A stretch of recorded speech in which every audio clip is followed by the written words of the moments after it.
I want to start off by giving all praises to Yahweh, Ba'ashem, Yahweh Shah, Ba'ashem, Rock Kakadash. Double honors to the elders and apostles of Great Millstone and Tommy is true. Alright, gonna do a lesson, and this one I'm just gonna go into, the curses that our woman fell up under, that Eve fell up under, and how in the end, we all will be changed, and she's gonna be changed too.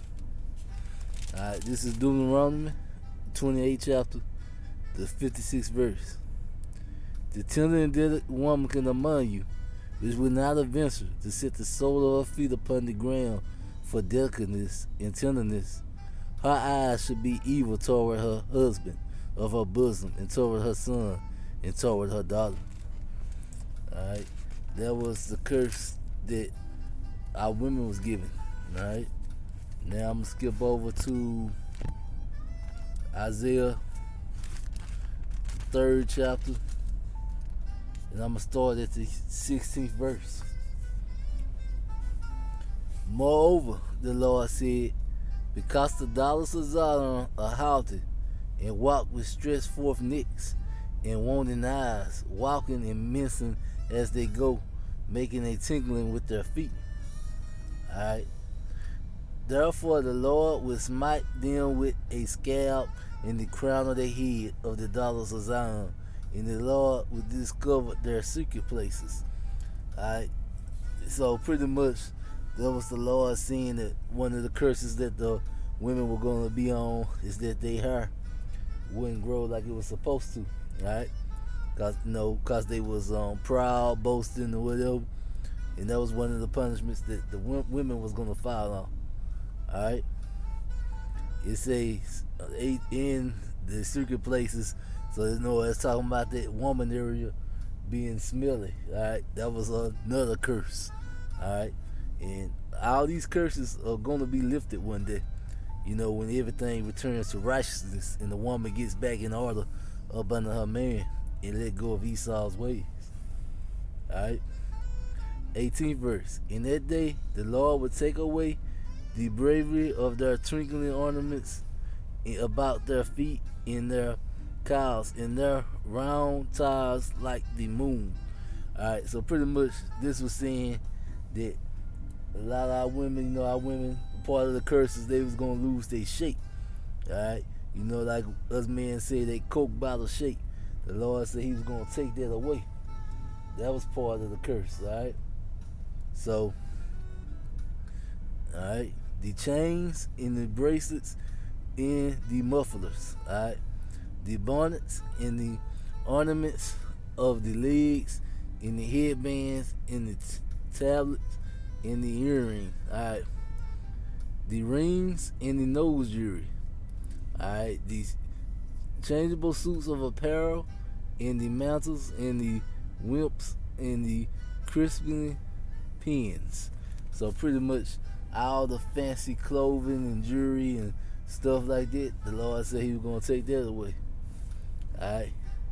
The glasses and the fine linen and the hoods and the veils. And it should come to pass that instead of sweet smells, there should be stank. Alright, so instead of the women smelling good, naturally, it was going to be a stink. I guess, that's why probably the woman's aisle is so big in the stores now, right? Instead of well set hair ballings, and that's why women got hair stores in every hood owned by the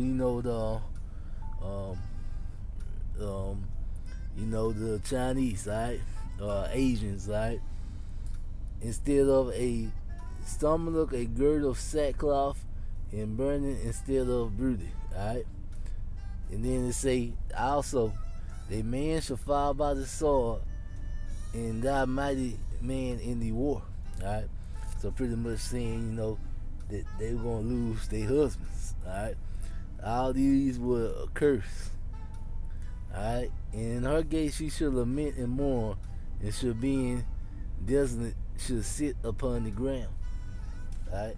So that was a curse, alright, that our women was going to have to go through.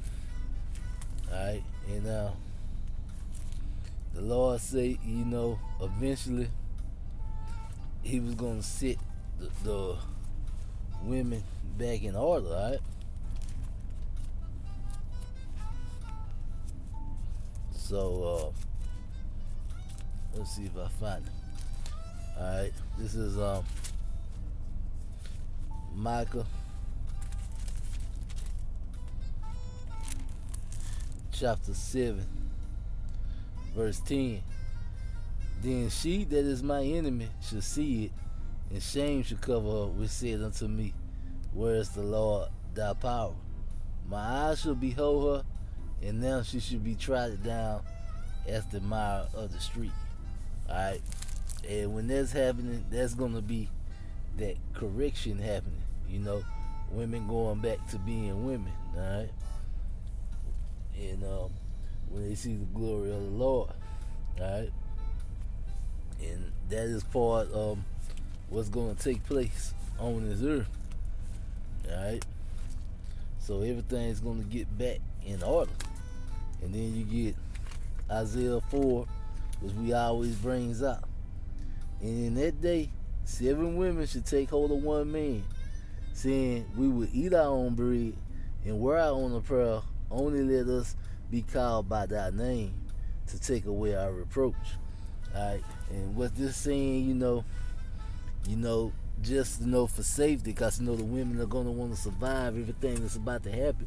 They're gonna take hold of one man, and this is most likely gonna be a man of the Lord.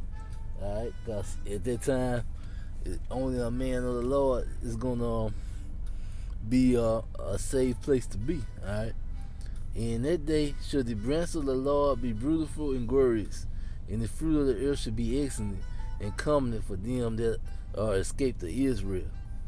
And it shall come to pass that he that is left in Zion and he that remains in Jerusalem shall be called holy, everyone that is written among the living in Jerusalem. Alright, when the Lord should have washed away the filth of the daughters of Zion. So it's letting you know that the Lord is going to wipe away all the bad things that our women got going on and set them back in order. And shall have purged the blood of Jerusalem from the midst thereof by the spirit of judgment and by the spirit of burning. Alright, so when everything come down, that is what's going to set the women back in order. And part of everything going back to the way it's supposed to be, and things getting back set in order, is that, let me get 1 Corinthians, the 15th chapter, I believe.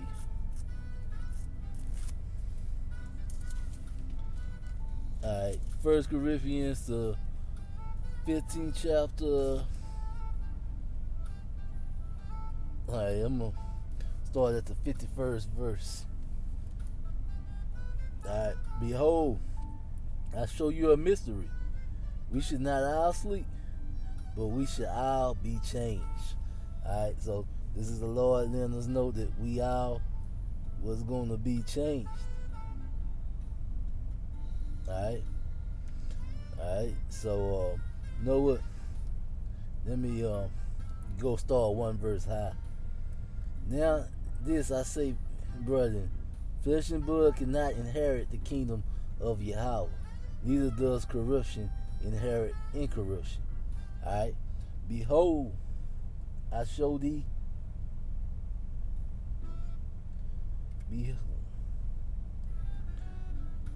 Behold, I show you a mystery. We should not all sleep, but we should all be changed. In a moment, in the twinkling of an eye, at the last trumpet, for the trumpet shall sound, and the dead shall be risen incorruptible, and we shall be changed. For this corruptible must put on incorruptible, and this immortal must put on immortality. Alright, so this is talking about both men and women, that we was going to change, and we were going to get them new angelic bodies.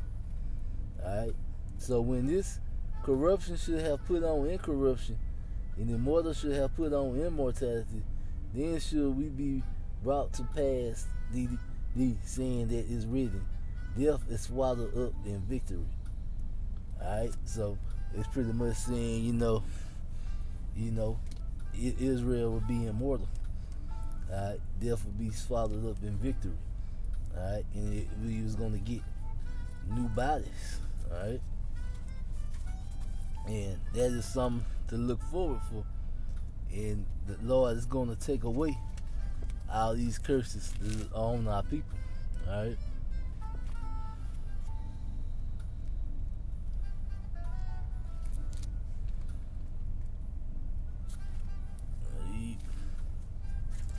This is Philippians, the 3rd chapter, verse 20 and 21. For our conversation is in heaven, from whence also we love, for the Savior, the Lord Yahushua of Mashiach, who should change our vile bodies. So this is letting us know again that we are going to get new bodies, and the women are going to get new bodies too, that it might be fashioned like unto his glorious bodies, according to working whereby he is able to subdue all things unto himself. Alright? So that's the Lord knowing that we will be changed. Alright? So one part of that change is getting these new bodies. Alright? Now, this is Revelations chapter 21, and I'm going to read verses 1 through 4. Alright? And I saw a new heaven, a new earth, for the first heaven and the first earth were passed away, and there was no more sea. And I, John, saw the holy city, New Jerusalem, coming down from Yahweh out of heaven, prepared as a bride adorned to her husband. And I heard a great voice out of heaven saying, Behold, the tabernacle of Yahweh is with men, and he will dwell with them, and they shall be his people, and power himself shall be with them and be their God. Alright? And power shall wipe away all the tears from their eyes, and there shall be no more death, neither sorrow, neither crying, neither should there be any more pain, for the former things are passed away. So that's letting you know that everything's going to be all good, and there'll be no more pain, and all these curses are going to be off our people. So that means, women going to have their Coke bottle shape and they long natural hair, and their beauty is going to be unmatched. Right? So that right there lets you know even our women are going to be on a much higher level than any other woman. Alright? Now,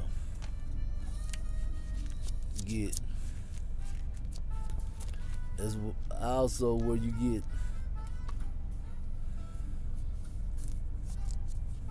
Book of Tobit, chapter 4, alright, verses 12 and 13. And this is advice. He was giving his son. Alright. Beware of our whoredom, my son, and chiefly take a wife of the seed of thy father, and take not a strange woman to wife, which is not of thy father's tribe, for we are the children of the prophets. Alright, Noah, Abraham, Isaac, and Jacob. Remember, my son, that our fathers from the beginning, even they, all married wives of their own kindred, and were blessed in their children, and their seed should inherit the land. Alright. Now therefore, my son, love thy brethren, and despise not in thy heart thy brethren, sons and daughters of thy people, and not taking a wife of them. For in pride is destruction and much trouble, and lewdness is decay and the great want. For lewdness is the mother of famine. Alright? So pretty much this is the scriptures letting us know that the best thing that a man can do is get him an Israelite wife. Alright, now you see, I know one thing people say, the scriptures occur that Israelite women are wives in the other nations are concubines. Alright? Now one thing to keep in mind too is that Israel is scattered into all nations. So Israel gonna come looking like all the other nations right now. Alright, so it ain't no telling until the Lord give us some new bodies and change everybody back. What Israel gonna look like right now? Alright, but in that day though, after everything changed, every man is gonna want an Israelite woman, alright? Because their beauty is gonna be so much higher than all the other nations, alright? Because you got some brothers now that talk about concubines and stuff like that, and really the way that's gonna go, you are gonna get you a concubine in the kingdom when you can't find an Israelite wife, alright? Because our women are gonna be on such a high level with these new bodies they gonna get that every man is gonna want all their wives to be Israelites. Like a lot of brothers don't realize that right now, but when that time come, they will see that, alright? Ain't nobody's gonna want a concubine wife when they can have an Israelite wife, because the women are gonna be on such a high level, alright? And the concubines are gonna come in, for the nation building when you can't get another Israelite wife. Alright, so that's how that's gonna work. Alright? But as you can see, we will be changed. These curses are gonna reverse and come off our people and fall upon our enemies, the Edomites. Alright? And we can start to see these curses being turned around now, alright? Because Esau Edom kingdom is beginning to fall. Alright? This is Deuteronomy chapter 30. And the Lord thy power will put all these curses upon thy enemies and on them that hate thee, which persecute thee. And that's Deuteronomy, the 30th chapter, verse 7. Alright? So this is the Lord saying He gonna take all these curses off us and put them on our enemies. Alright? So that is what we got to look forward to. In kingdom of heaven, both men and women will be changed, and we'll get them new bodies. And with that, Shalom.